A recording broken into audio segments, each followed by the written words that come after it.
আসসালামু আলাইকুম। জামাতের আমিরকে নিয়ে পোস্ট, ক্ষমা চেয়েও হেনস্থের শিকার শিক্ষক। এই শিরোনামে একটি পোস্ট আপনারা দেখতে পাচ্ছেন। ফেস দ্য পিপুলে আনা হয়েছে। ফেস দ্য পিপল তারা সূত্র হিসেবে দাঁড় করিয়েছেন সময় টিভিকে। যাই হোক, গণমাধ্যমে বিষয়টি ইতিমধ্যে তুমুলভাবে আলোচনার সমালোচনার জন্ম দিয়েছে। আসল বিষয়টি কি, এখানে কি ঘটেছে? বর্তমানে সাংবাদিকতা হয়েছে এমন, একজন মানুষকে তলে ফেলতে হবে বা তাকে নিয়ে সমালোচনার জন্ম দিতে হবে, জাতির সামনে কালার করতে হবে। এই হলুদ সাংবাদিকতার বাংলাদেশে সব থেকে বেশি। কেন আমি এই কথাটি বলছি তার প্রমাণ আপনাদের মাঝে দিব। আমি কয়রা থানা জামাতের আমিরের সাথে মাত্র কিছুক্ষণ আগে কথা বললাম, 5 মিনিট হয়েছে। কথা বলেই আপনাদের সামনে এসেছি ভিডিও তৈরি করার জন্য। বিষয়টি আমি তার কাছ থেকে বেশ কিছু সময় ধরে শুনলাম মনোযোগ দিয়ে। বিষয়টি আসলে কি ঘটেছে, কি কারণে এমনটি করা হয়েছে। জামাত ইসলামী তো কাউকে ধরে নিয়ে তার কার্যালয়ে এনে মারধর করতে পারে না। জামাত তো এমন সংগঠন নয়। আমি দেখার পরে নিজেই বিচলিত হয়েছি বিষয়টা আসলে কি। তারপর সরাসরি কয়রা থানা জামাত ইসলামের আমিরকে ফোন দিলাম। মাত্র 5 মিনিট আগে কথা হয়েছে, তার সাথে খোলামেলা কথা বলেছি আমি। বিষয়টি এমন হয়েছে, জামাত ইসলামের আমির ডাক্তার শফিকুর রহমানকে নিয়ে আপত্তিকর একটি পোস্ট দিয়েছেন একজন শিক্ষক।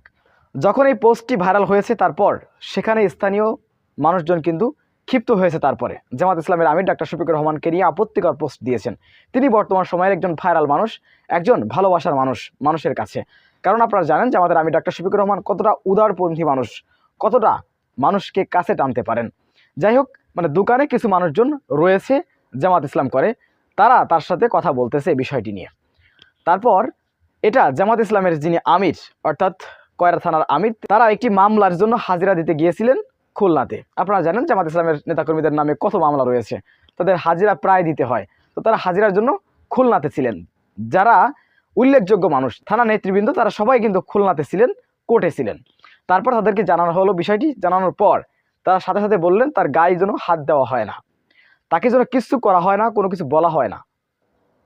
সাথে সাথে তাকে পুলিশের হাতে তুলে দেওয়া হলো। পুলিশ যাতে তাকে সসম্মানে, একজন শিক্ষক মানুষ, জামাতের কয়রা থানার আমির আমার এভাবে বলেছেন যে তিনি একজন শিক্ষক মানুষ, তাকে যাতে সসম্মানে তার বাড়িতে পৌঁছে দেওয়া হয়, এটি পুলিশের কাছে বলেছেন। এবং পুলিশ, তিনি যেহেতু একজন শিক্ষক, তাই শিক্ষা অফিসার এবং পুলিশ মিলে তার সাথে একটি কন্ট্যাক্ট করেছে, তার সাথে কথা বলেছে। সেখানে জামাত ইসলামের কয়রা থানার আমিরও ছিলেন। একটি পিকচার আপনারা দেখতে পাচ্ছেন। এই পিকচারটা কয়রা থানার আমির আমাকে দিয়েছেন, তো আপনারা দেখতে পাচ্ছেন। এখানে তিনি, এই শিক্ষক যিনি ভুল করেছেন, তিনি বলেছেন পুলিশের সামনে এবং সেখানকার শিক্ষা অফিসারের সামনে যে এটা তিনি ভুল করেছেন, এবং এটা নিয়ে তিনি পোস্ট দিয়েছিলেন ফেসবুকে যে আমার ভুল হয়েছে। তো পুলিশ বললেন যে আপনি দেখান যে পোস্টটা দিয়েছিলেন ক্ষমা চাওয়ার, সেই পোস্টটি আপনি দেখান। তো ক্ষমা চাওয়ার কোনো পোস্টই তিনি দেখাতে পারেননি। তারপর তিনি, পুলিশ বললেন তাহলে আপনি এখন গিয়ে এই পোস্টটি দিবেন যে আপনার ভুল হয়েছে, বিষয়টি আপনি ক্ষমা চেয়ে নেবেন। তারপর তিনি রাজি হয়েছেন। তারপর তাকে সসম্মানে বাড়িতে দেওয়া হয়েছে। এমনকি পুলিশ জামাত ইসলামের আমিরকে জিজ্ঞাসা করেছিলেন, কয়রা থানার আমিরকে, যে আপনারা কি আইনি কোনো পদক্ষেপ নিতে চান কিনা। জামাতের আমির বলেছেন না, আমরা নিতে চাই না।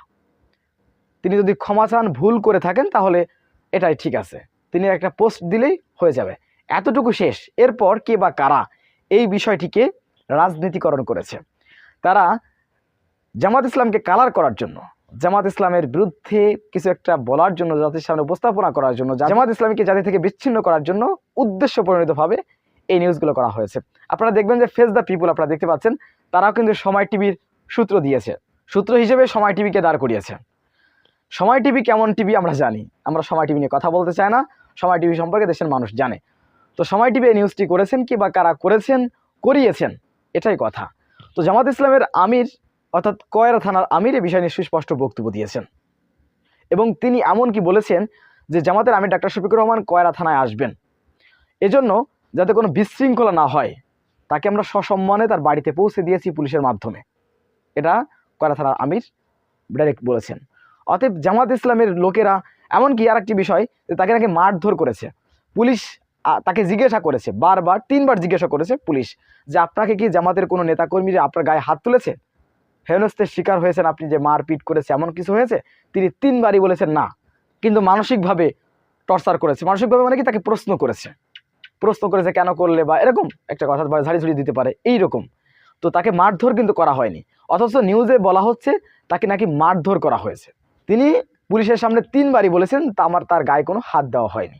এবং তাকে যে কার্যালয়ে তুলে নেওয়া হয়েছে, জামাতের কার্যালয়, জামাত ইসলামের এই কয়রা থানার আমির তিনি স্পষ্টভাবে বলেছেন যে কার্যালয় বলতে কি, আমাদের কোনো স্থানীয় কোনো কার্যালয় তাকে তুলে নেওয়া হয়নি।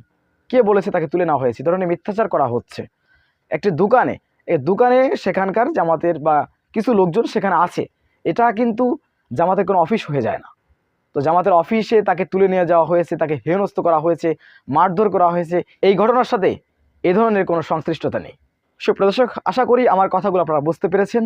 এটা আমার কথা নয়, সরাসরি বাংলাদেশ জামাত ইসলামী কয়রা থানার আমিরের বক্তব্য আপনাদের মাঝে আমি সেটা উপস্থাপনা করলাম। শুধু এটাই ঘটেছে, এটাই সত্য। বিষয়টি আপনারা কীভাবে দেখছেন অবশ্যই আপনাদের মূল্যবান মন্তব্য কমেন্টে জানাবেন। সবসময় সত্য নির্ভরশীল তথ্য পেতে স্বাধীন বাংলা ইউটিউব চ্যানেলটি সাবস্ক্রাইব করে আমাদের সাথে থাকুন। আসসালামু আলাইকুম রহমতুল্লাহি ওয়া বারাকাতুহু।